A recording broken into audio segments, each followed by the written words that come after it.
Attention residents, we will be conducting a fire alarm drill.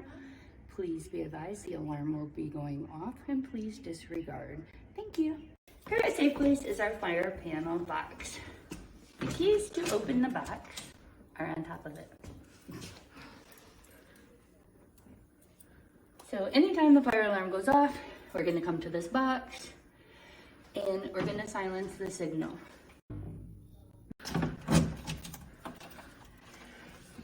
So prior to silencing the signal, you want to look to the box for what alarms have gone off or trouble has gone off.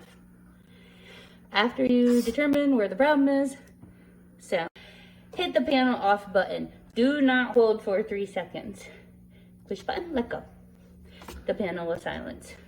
Go to the location listed for the problem to determine which alarm was set off and what needs to be done.